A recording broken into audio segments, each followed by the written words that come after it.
आप सभी को जय श्री राम जी। बिल्कुल एक छोटी सी प्रेरणादायक और संतान के प्रति, भाई संतान का माता पिता के प्रति क्या कर्तव्य बनता है, सब छोटी सी कहानी है और कहानी भी नहीं है, सिर्फ बताना है। आप सभी को मालूम भी है क्योंकि आज के इस युग में ज्ञान की कोई भी कमी नहीं है। पग पग पर हर क्षेत्र में हर जगह ज्ञान की बहुत ज़्यादा वर्षा हो रही है। तो मैं इतना ज्ञानी नहीं हूँ, लेकिन फिर भी पुत्र के लिए माता पिता की आज्ञा पालन को छोड़कर दूसरा कोई धर्म नहीं है, दूसरा कोई तीर्थ नहीं है, तथा दूसरा कोई देवता गुरु और सत्कर्म नहीं है। तीनों लोकों में पुत्र के लिए माता पिता से बढ़कर कोई वस्तु नहीं है। ये मैं अपनी तरफ से नहीं कह रहा हूँ, ये हमारे वेदों में शास्त्रों में ऐसा वर्णित है, ऐसा लिखा हुआ है कि संतान के लिए तीनों लोकों में माता पिता से बढ़कर कोई भी नहीं है। और गर्भ में धारण और बाल्यावस्था में पोषण करने के कारण माता का गौरव पिता से भी बढ़कर है। कहते हैं धरती माँ से बड़ा कौन है, तो जननी माता है जिसने हमारे को जन्म दिया है, और इसीलिए माता सबसे बड़ी बताई गई है। पिता से पहला दर्जा माता का है। संसार में ही सर्वप्रथम जो नाता आता है वो माता का है, क्योंकि माता गर्भ धारण करती है, 9 महीने तक अपने पेट में रखती है और फिर उसको जन्म देती है। तो कितनी पीड़ा होती है वो सिर्फ माता ही जानती है। यहाँ जन्म देने वाली माता है, वही जानती है इसमें कितनी पीड़ा होती है। प्रसव के समय हम बता नहीं सकते, क्यों, हमें मालूम नहीं। मालूम तो उसी का होता है जिसको पीड़ा होती है। इसीलिए पिता से भी बढ़कर, गुरु से भी बढ़कर सर्वप्रथम जो नाता है वो माता का है। समस्त कर्मों का संन्यास त्याग करने वाले सन्यासियों के द्वारा भी पिता वंदनीय है। उस सर्ववंद सन्यासियों भी प्रयत्न पूर्वक अपने माता के चरणों की वंदना करनी चाहिए।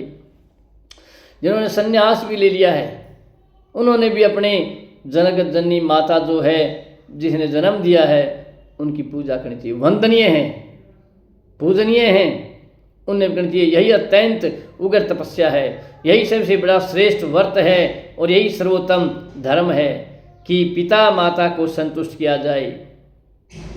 पिता माता को संतुष्ट नहीं किया तो उसकी भक्ति, उसका तप, उसका पद, प्रतिष्ठा कुछ भी नहीं है।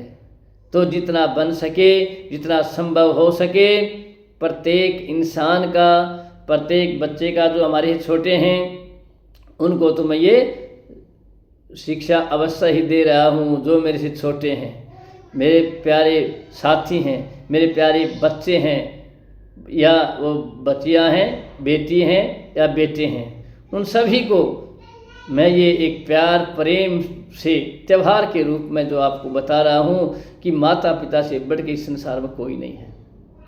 तो उनको आपने संतुष्ट नहीं किया तो आपकी विद्या भी किसी काम की नहीं है।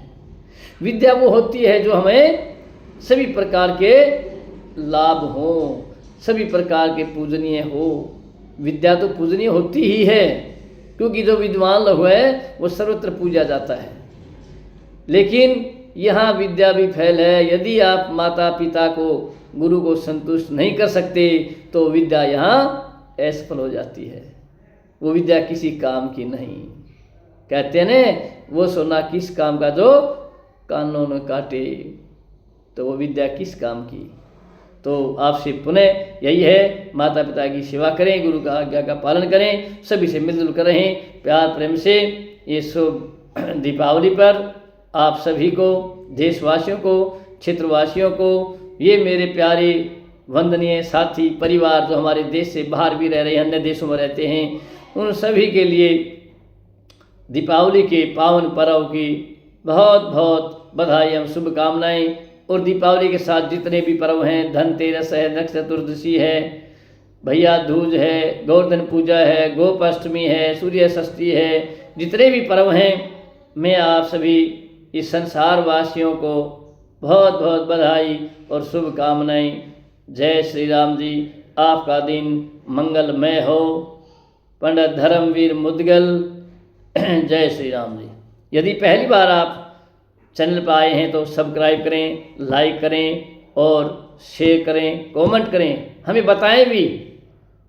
या कदे मैं अपनी मर्जी से ऐसे बनाता रहूं और कोई कमेंट में बताया ही नहीं भाई ठीक बन रही हैं ना बन रही हैं, क्यों मैं तो भाई ऐसा ही हूँ ना होना ज्ञानी हूँ ना ध्यानी हूँ ना विद्वान हूँ, हैं आप सभी जानते हैं। जय श्री राम जी।